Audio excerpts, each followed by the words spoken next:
puji Tuhan saudara. Bisa tampil, bisa ya.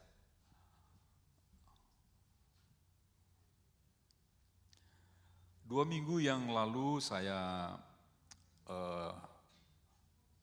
menyampaikan firman Tuhan mengenai kasih karunia, ya, fondasi pernikahan yang kokoh, ya. Saya ingin mengulang, kalau bisa pengkhotbah juga mengulangi terus apa itu kasih karunia. Kasih karunia adalah pemberian cuma-cuma, gratis, free, ya. Meskipun kita sebenarnya tidak pantas, tidak layak untuk menerimanya, ya. Itu dinyatakan oleh Tuhan Yesus yang mengorbankan dirinya untuk kita bisa diselamatkan. Seharusnya kita nggak layak menerima, saudara. Karena selain daripada dosa asal Adam dan Hawa, juga ada dosa-dosa tambahan dari kita yang membuat kita harus masuk dalam penghukuman, ya. Karena Alkitab mengatakan upah dosa adalah maut, ya, maut itu penghukuman yang kekal. Tapi karena kasih karunia Tuhan, ya, yang seharusnya kita tidak bisa terima karena kita nggak layak, Tuhan memberinya dengan cuma-cuma, ya. Seringkali kita mengatakan cuma-cuma, free, seolah-olah nggak ada yang bayar, saudara. Padahal bayarannya sangat mahal, yaitu kematian Yesus di kayu salib, ya, sebagai Tuhan, tapi dia mati sebagai pendosa, ya, dia dinyatakan berdosa. Sebab yang dihukum di kayu salib adalah orang-orang yang berdosa, dan dia pikul semua dosa kita, dari dosa yang A sampai yang Z, yang paling ringan sampai yang paling berat, dia pikul semua, saudara. Nah, itulah kasih karunia. Nah, kasih karunia itu juga meluas, bukan hanya di keselamatan, tetapi di segala bidang kita, termasuk di pernikahan, ya. Nah, pada hari ini saya berbicara bukan lagi fondasi pernikahan yang kokoh, ya, tapi intinya akan saya ulangi bahwa khotbah 2 minggu yang lalu adalah di mana pernikahan yang berdasarkan kasih karunia adalah yang kuat menanggung yang lemah, ya. Tidak ada kata menuntut di dalam rumah tangga, tidak ada kata menghajar atau menghukum pasangan, ya. Ketika pasangan salah, kemudian kita sengaja diemin sampai berhari-hari, kita hukum gitu, ya. Tidak ada, saudara, itu bukan kasih karunia. Tetapi kasih karunia adalah saling memberi, saling menanggung. Jadi kalau istri lemah, suami yang menanggung. Demikian juga sebaliknya, suami lagi lemah, istri yang menanggung, ya. Dan hari ini saya akan menyampaikan kasih karunia dalam bentuk, nggak jalan ini. Sorry, nggak jalan ininya. Oh, sudah. Kasih karunia dalam bentuk pengampunan. Ya, pengampunan menjaga keutuhan keluarga, ya. Pengampunan adalah salah satu yang bisa menjaga keutuhan keluarga, ya. Saudara, ada banyak cerita atau informasi bahwa perceraian semakin hari semakin marak, semakin meningkat di mana-mana, ya, di mana-mana. Hanya di Australia yang menurun, saudara, ya. Tapi saudara jangan kaget, di Australia menurun bukan karena sesuatu yang wow, kok Australia perceraian menurun, ya. Tetapi dari data mengatakan bahwa orang Australia itu pinter, saudara, karena mereka kalau bercerai, mereka akan kena masalah hukum yang memberatkan, khususnya memberatkan suami. Sehingga mereka akhirnya nggak menikah, mereka hanya sama-sama aja, tinggal sama-sama. Kemudian ada juga yang jadi nggak tercatat, seandainya mereka berpisah nggak tercatat. Nah, itu semakin banyak sehingga angka perceraian jadi menurun, ya. Jadi kalau baca sepintas, wah hebat ya Australia ini angka perceraian menurun. Tetapi pada dasarnya karena ada alasan mereka tidak menikah secara catatan sipil. Kalau di sini apa namanya? Kok catatan sipil? Registrasi. Registration. Oke. Ya. Saya mengambil ayat emasnya. Saya ambil ayat emasnya adalah di Lukas 23 ayat 34 sebagai dasar daripada pembacaan kita hari ini, ya. Lukas 23 ayat 34. Oke. Salah. Salah ya, tunggu. Ini ayat yang mengatakan bahwa Yesus mengampuni. Oh, ya oke. Saya pikir saya yang salah. Oke, ya. Kita baca bersama-sama saudara, hanya satu ayat saja. 2, 3. Yesus berkata, "Ya Bapa, ampunilah mereka, sebab mereka tidak tahu apa yang mereka perbuat, dan mereka membuang undi untuk membagi pakaiannya." Ya, saya akan garis bawahi di bagian A saja. "Ya Bapa, ampunilah mereka, sebab mereka tidak tahu apa yang mereka perbuat." Ya, jadi ini kita pegang sebagai ayat dasar kita hari ini. Ya, ampunilah mereka, sebab mereka tidak tahu apa yang mereka perbuat. Ya, ingat-ingat saudara ya. Oke. Ya, saya percaya setiap orang yang wajar ya, soalnya ada yang gak wajar saudara. Setiap orang yang wajar berumah tangga tentu punya harapan sampai orang bilang kaki nini. Hah? Kaki nini betul kan? Aki nini ya. Tidak ada orang, gue mau kawin sebentar aja deh. Kira-kira 3 bulan, habis itu cerai. Ya, kecuali yang gak wajar. Ada mungkin yang gak wajar saudara. Yang gak wajar tuh yang punya motivasi aneh-aneh ya. Tapi saya kira di sini gak ada. Jadi setiap orang saya percaya ingin pernikahannya sampai ke anak, sampai ke cucu. Mereka bisa tetap bersatu saudara. Saya kira ini menjadi sebuah harapan dari setiap kita. Ya, sebab di Matius 19:5 ayat 6 berkata bahwa sebab itu laki-laki akan meninggalkan ayah dan ibunya dan bersatu dengan istrinya sehingga keduanya itu menjadi satu daging. Ya, ini pasti yang sering datang ke pernikahan pasti ini disebutin. Jadi laki-laki akan meninggalkan, laki-laki dan perempuan akan meninggalkan orang tuanya dan menjadi satu daging dengan istrinya, yang laki-laki istri dengan suaminya. Satu daging berbicara benar-benar menyatu saudara. Saya lupa membawa kertas yang dilem ya sudah jadi satu kan saudara. Ketika dirobek, dua-duanya robek saudara. Jadi perceraian adalah sesuatu yang membuat luka bukan hanya satu orang. Sebetulnya luka dua-duanya saudara. Ya, terlebih anak-anaknya itu lebih luka lagi karena dia tidak melakukan apa-apa, tapi dia mendapatkan dampak negatifnya dari perceraian itu. Ya, jadi Tuhan itu ajaib, Tuhan itu luar biasa. Ketika firman ini dikatakan menjadi satu daging, ya, kemudian ada lanjutannya nih, ini. Demikianlah mereka bukan lagi dua, melainkan satu, karena itu apa yang dipersatukan Allah tidak boleh diceraikan manusia. Jadi Tuhan itu sudah ngomong, tidak ada satupun yang bisa menceraikan pernikahan yang dikuduskan Tuhan. Tidak ada satupun saudara. Karena Tuhan tahu bahwa ketika mereka bercerai itu robek semua saudara. Suami robek, istri robek. Anak-anak lebih robek lagi. Ya, jadi Tuhan tahu, itu sebabnya dia udah pasang ayat ini. Nah, sayangnya ya kita lupa saudara. Itu sebabnya kalau ada video pernikahan di setel terus deh, di ini lagi ya. Karena kalau nggak lupa, ya berantem lupa saudara.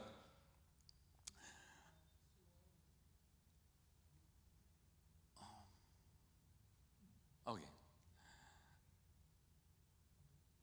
Kita bicara tentang pengampunan ya. Rumah tangga yang utuh saudara ya, bukan berarti rumah tangga yang mulus. Oke, thank you. Yang gak ada cekcok, gak ada.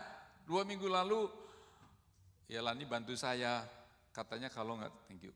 Kalau nggak ada ribut-ribut, seperti apa sayur kurang, garam katanya. Tapi itu orang dunia ya, kita jangan pakai itu. Jangan pakai, katanya tadi khotbah bilang, rumah tangga nggak pernah ribut, kurang garam, ayo ribut aja. Jangan gitu saudara ya, itu orang dunia ya. Kita nggak mau ribut-ribut ya, rumah tangga suasana sorga. Keutuhan terjadi karena ada 2 orang yang benar-benar mau saling mengampuni saudara. Ketika dua-duanya sadar bahwa kita harus mengampuni, maka rumah tangga itu aman. Rumah tangga itu tidak akan fatal. Ya sebaliknya kalau dua-dua enggak mau mengampuni, ya sudahlah, apa boleh buat ya.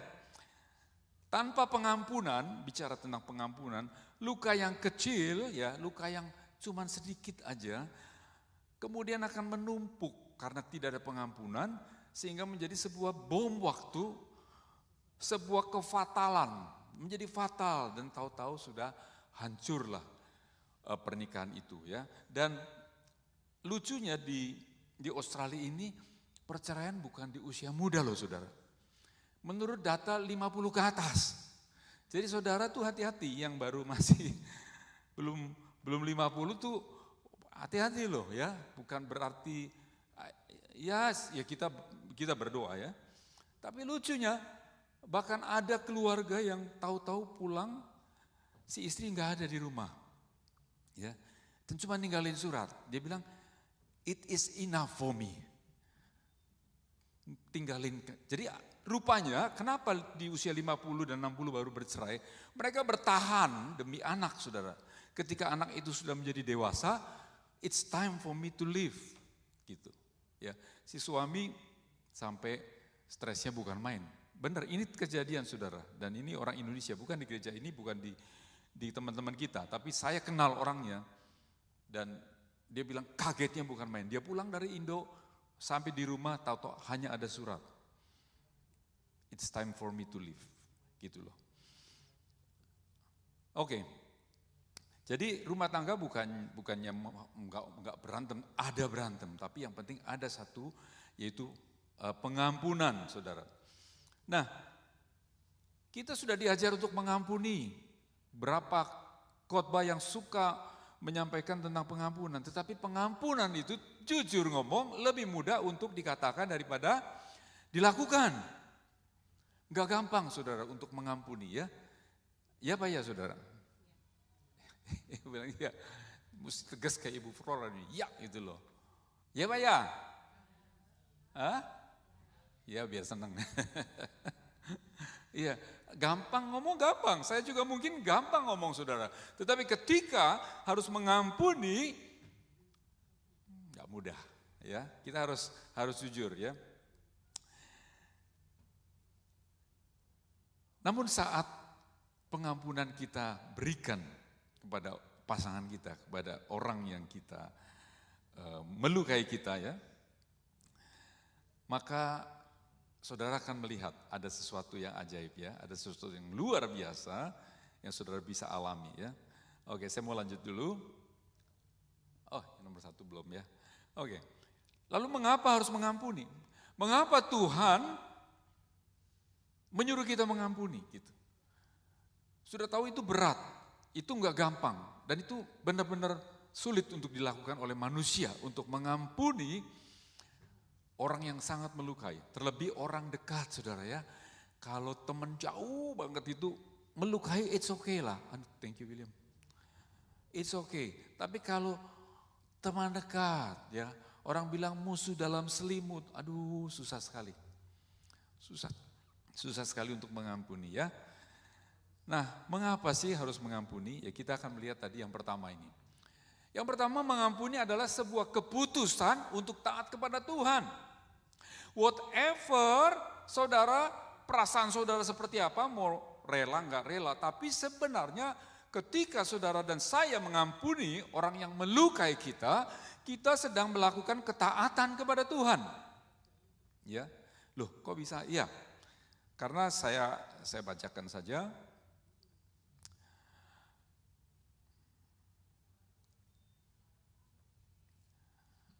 Ayatnya di Matius 6 ayat 14-15 mengatakan demikian saudara.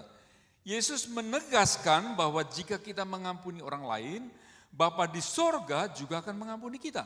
Sebaliknya jika kita tidak mengampuni, maka Bapa juga tidak akan mengampuni kesalahan kita.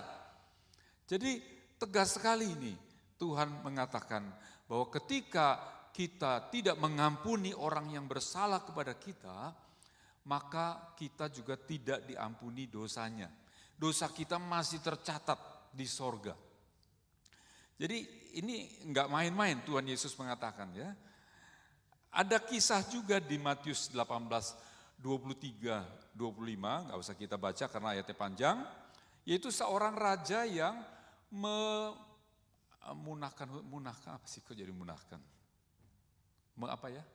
Kalau hutang dilunasin? Melunaskan. Bukan, kalau melunaskan berarti rajanya bayar ya. Ini apa sih? Dipunahin, dibebaskan.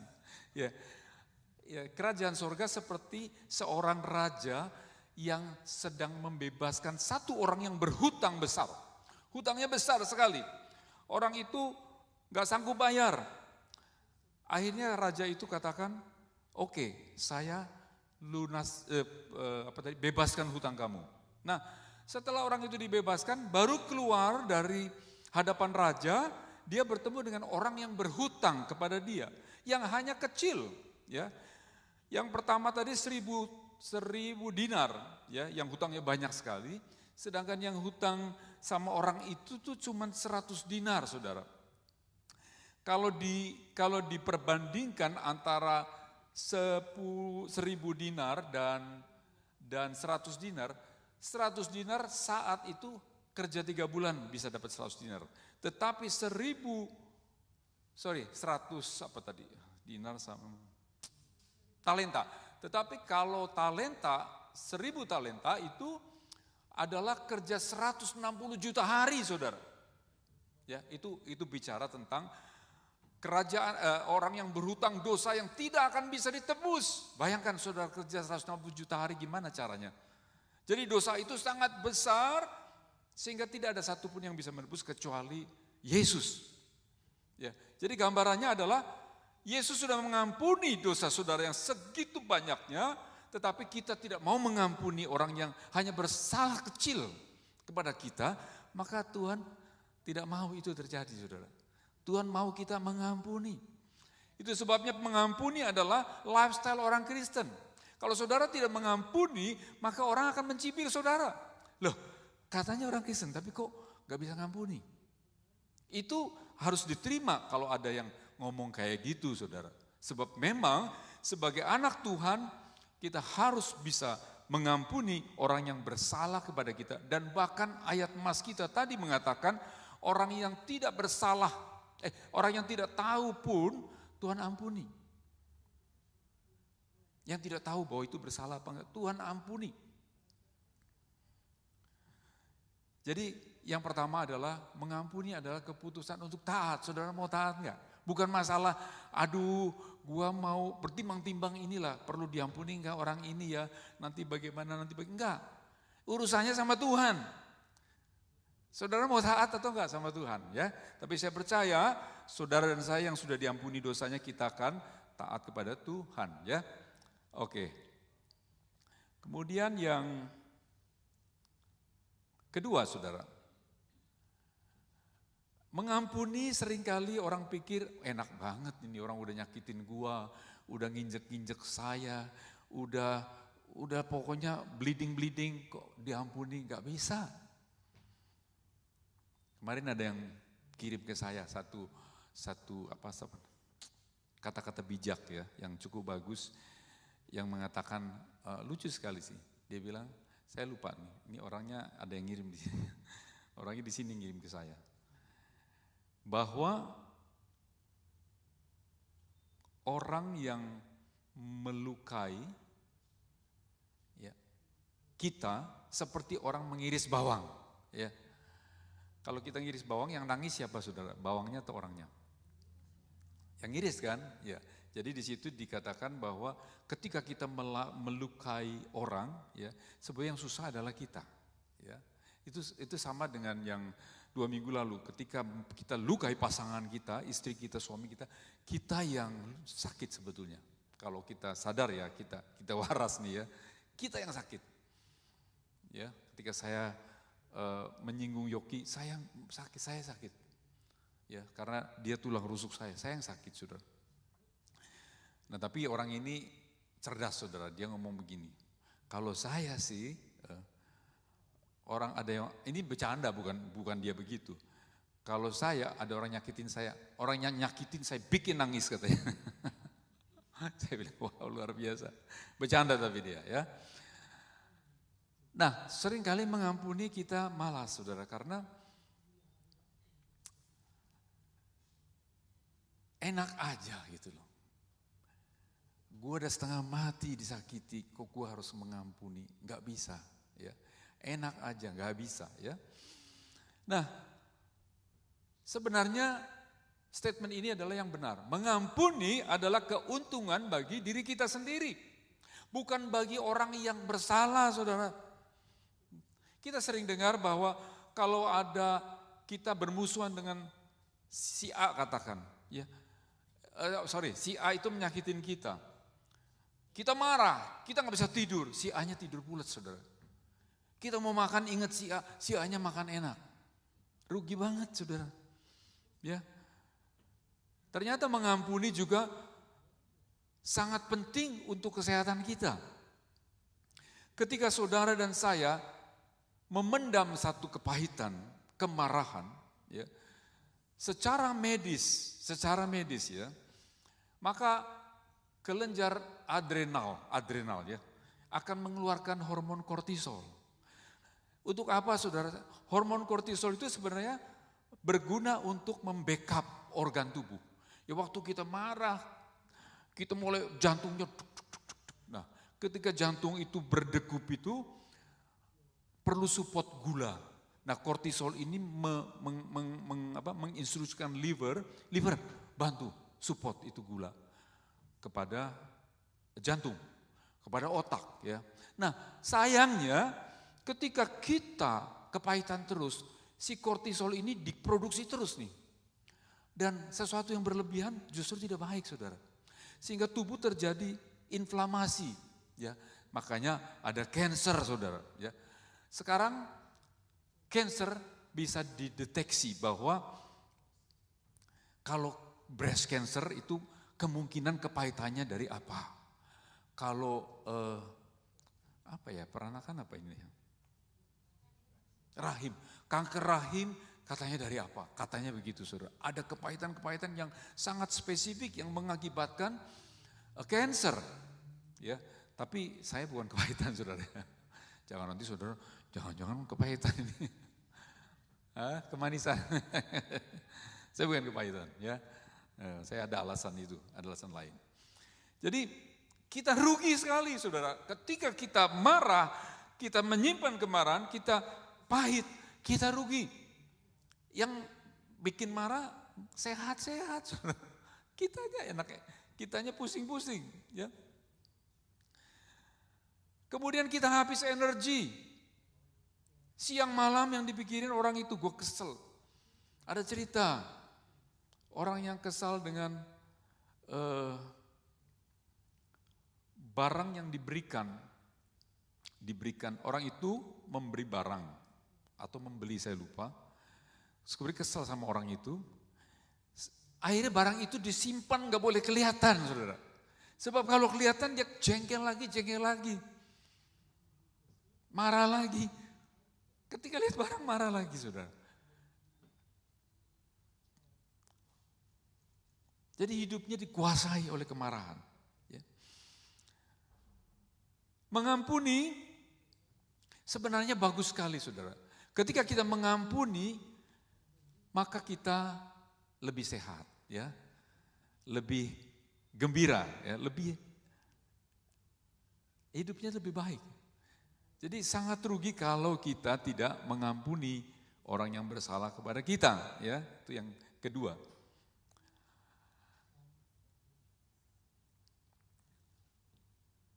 Satu benefit lagi kalau mengampuni saudara, ya.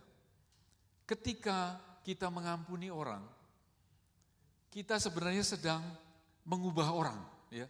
Ada banyak pasangan kita kepengen suami berubah, istri berubah. Aduh kenapa ya, kok puluhan tahun gak berubah-ubah. Ya kan? Ada hal yang jengkel. Saya gak tahu kalau saudara punya kejengkelan atau enggak terhadap pasangan saudara. Kok ya, coba saya udah tungguin 5 tahun, 10 tahun kawin kok masih begitu. Ada gak di sini? Saya gak tahu. Ya. Tapi ketika saudara mengampuni, yang membuat luka saudara, jengkel saudara, pasangan akan melihat saudara, oh kok bisa ya, saya sudah melukai seperti itu kok malah tetap baik. Malah mengampuni saya. Satu kesaksian saudara, waktu di gereja lama saya. Ada satu istri yang, ini terjadi di kota Kupang. Satu istri yang bertobat, bertemu dengan Yesus kemudian berubah dari tadinya belum Kristen jadi Kristen. Tapi suami belum. Sedangkan suami ini adalah pemabok saudara, penjudi. Ya. Nah ketika melihat istrinya ke gereja dia gak suka, ini aneh. Ya. Gak suka dan setiap kali pulang dari gereja dia marah. Dia marahnya luar biasa, dia akan pecahin piring dan lain sebagainya. Dan satu kali karena Natal, dia tahu istrinya di gereja, diparanin, si suami paranin, diseret dari acara Natal itu, suruh pulang ke rumah. Tapi si istri ini luar biasa, dia hanya berteriak sama Tuhan saudara. Dia mengampuni, dia tetap melayani si suami dengan baik, dia tetap masakin suaminya. Dia tetap meladeni suaminya. Singkat cerita, suami melihat sesuatu yang aneh. Loh, ini kenapa ya? Kok gak pernah marah gitu. Dan akhirnya saudara, cerita akhirnya si suami bertobat dan kemudian malah jadi pendeta saudara. Jadi kalau saudara ingin suami atau istri berubah, jangan dengan kemarahan. Jangan dengan omelan, jangan dengan merasa dilukai. Tapi cobalah kita mengampuni seperti yang Tuhan mau. Nanti kita lihat ada perubahan seperti suami tadi ya. Berubah dan bahkan jadi pendeta.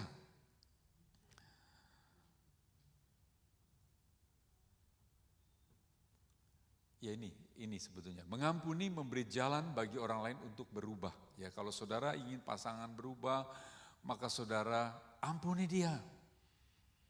Ya ampuni dia. Ada satu quote yang bagus dari Louis Smedes. Forgiving is not forgetting. Forgiving is remembering without pain. Ya. Jadi mengampuni bukanlah melupakan ya. Jadi kalau ada orang yang bilang sudahlah ampuni dan lupakan saja, nggak mungkin saudara. Kecuali kalau orang itu maaf kata demensia ya. Kalau demensia lupa bisa. Atau mungkin anugerah Tuhan bisa ya. Ada orang yang lupa dengan peristiwa masa lalunya ya. Tapi kalau saudara selidiki lagi melalui ilmu konseling, orang itu saking lukanya dia shut down pikirannya sehingga pikirannya menjadi numb. Sehingga memang benar-benar lupa dia karena saking menderitanya ya. Tapi pada umumnya orang enggak lupa saudara ya. Forgiving is not forgetting, but forgiving is remembering without pain. Ya, masih ingat tapi udah enggak luka. Jadi di konseling suka dikasih tahu seperti bekas luka, scars ya, bekas luka. Mungkin saya punya luka dulu waktu SMP itu berapa tahun? SMP berapa tahun ya? 50 tahun lebih yang lalu. Masih ada nih. Kalau saya ingat sih masih gitu ya. Jadi ketika saya pegang, dulu kan ada prakarya saudara, prakarya, saya pegang bambu yang sudah tajam. Waktu saya pegang begitu, ya ada cewek datang, ditarik itu bambunya saudara, shoot gitu. Begitu saya lihat bukan merah lagi putih saudara, rupanya sampai ke tulang, shoot gitu. Jadi scarsnya masih ada tapi nggak sakit. Saya pencet nggak sakit saudara. Demikian juga orang yang sudah mengampuni, dia masih ingat dilukai, masih. Tapi ketika dia cerita, dia sudah tidak ada pain. Tidak ada air mata ya, yang meleleh. Enggak ada nafas yang gitu, enggak ada. Ya, itu tandanya atau indikasinya saudara sudah mengampuni orang itu. Ya, tapi kalau belum berarti saudara belum dan harus mengampuninya. Ya, saya setuju dengan ini ya. Jadi kita nggak mungkin lupa orang yang melukai kita, nggak akan lupa. Ya, kecuali tadi kalau demensia. Oke, sebagai penutup ya saudara ya, bahwa keutuhan keluarga bukanlah keluarga yang tanpa masalah. Ya, jadi saudara, realita kita memang kita punya masalah, saudara. Setiap rumah tangga punya masalah. Adalah dua orang jadi satu dari keluarga yang berbeda, dari latar belakang yang berbeda. Pasti ada masalah, saudara. Dari tradisi yang berbeda, pasti ada masalah. Tetapi keluarga yang tahu bagaimana cara menyelesaikannya, yaitu melalui kasih dan pengampunan, maka keluarga itu akan utuh. Ya. Keluarga itu akan utuh. Masalah tetap ada, tapi kalau saudara belajar mengampuni ya, kepada pasangan saudara, kepada anak saudara, pada orang tua saudara, maka hubungan itu tidak akan retak. Ya. Jadi sekali lagi bahwa pengampunan adalah satu tools yang luar biasa untuk keluarga kita menjadi utuh. Ya. Dan saya berharap kita semua yang mendengarkan ini benar-benar ingat bahwa pengampunan itu harus ada di setiap rumah tangga. Ya. Petrus bertanya kepada Yesus, berapa kali kalau saudara saya berdosa kepada saya, berapa kali saya mengampuni? 7 kali Tuhan. Ya. Kita tahu 7 adalah angka sempurna. Ya, Petrus sudah nyalak dulu, 7 kali. Dia tahu Tuhan Yesus pasti akan menjawab, harus mengampuni secara nggak bisa dihitung. Akhirnya Tuhan jawab apa? Bukan 7 kali, tetapi 70 kali 7. Ya, bukan berarti, berarti 490 kali kita mengampuni, enggak. Tetapi punya arti pengampunan tidak ada batas. Ya, jadi jangan, gue udah ampuni, lu masih berbuat lagi. Gue ampuni, lu masih berbuat lagi. Ya biasa kan gitu tuh pasangan ya. Kemarin minta ampun, sekarang kayak gini lagi. Ingat bahwa Tuhan bilang 70 kali 7 yang tidak pernah habis-habisnya. Keputusan di tangan saudara. Saudara mau taat kepada Tuhan tentang mengampuni. Saudara mau hidup sehat dengan melepaskan pengampunan. Keputusan di tangan saudara ya. Tapi kalau saya memilih untuk mengampuni ya, sehingga enak saudara, hidup tanpa musuh itu enak banget. Enak sekali. Satu kesaksian dari almarhum Albert yang dulu pernah berjemaat dengan kami ya. Albert ini pernah nggak mau ke gereja. Dia mogok ke gereja, padahal dia seorang yang aktif di gereja, bahkan melayani di gereja. Bersyukur Tuhan pertemukan dengan gereja ini. Ya. Albert punya kepahitan dengan gereja, sampai dia nggak ke gereja, gara-gara saudara. Si Albert ini pelayanan sungguh-sungguh, dia ngecat gereja. Kemudian terjadi accident, bahwa tangga yang dia pakai itu roboh saudara, dan ada tangannya patah. Tangan atau kaki lah patah. Nah sewaktu dia melaporkan ke gereja, salah satu penatua menyalahkan dia saudara. Oh ini salahnya kamu, gak hati-hati. Karena mungkin gereja takut dituntut, langsung diblok. Oh ini salah kamu. Wah, Albert ini marah sekali, menyesal sekali, dan sejak itu dia tidak mau ke gereja ya. Bersyukur bertemu dengan kita, persekutuan ikut, komsel ikut, dia rajin sekali. Waktu itu usianya kira-kira sudah berapa ya Jar? 70-an? 70-an, tapi aktif saudara, komsel mau datang. Satu kali kita berbicara tentang kasih yang mengampuni. Nah, dia bersaksi kepada kita saudara. Waktu di Campbelltown Mall, dia bertemu dengan orang yang melukai dia. Dia sudah berjalan menyimpang, nggak mau ketemu, udah menghindar. Tapi dia ingat waktu Komsel diajari tentang kasih yang mengampuni. Lalu dia mundur lagi, dia sapa orang itu dan dia salamin orang itu. Dan dia bersaksi ke kami, saudara. Wow, itu luar biasa. Artinya dia melepaskan kepahitan. Dia melepaskan kemarahan. Dengan mengampuni, dia terbebas dari kepahitan hati, saudara. Jadi saya berharap, saudara, jangan pandang orang itu. Jangan pertimbangkan layak atau tidak layak orang itu diampuni. Tetapi pertimbangan kita hanya Tuhan yang perintah. Sebab saudara dan saya sudah dibebaskan hutang yang begitu besar, masa kita nggak bebaskan hutang yang hanya kecil, saudara. Jadi saya mengencourage saudara untuk ampuni saudara. Setiap yang melukai saudara. Betapapun luka dalamnya hati, perasaan saudara. Tapi karena ini perintah Tuhan, maka biarlah kita mengikuti perintahnya. Amin. Mari kita bangkit berdiri saudara.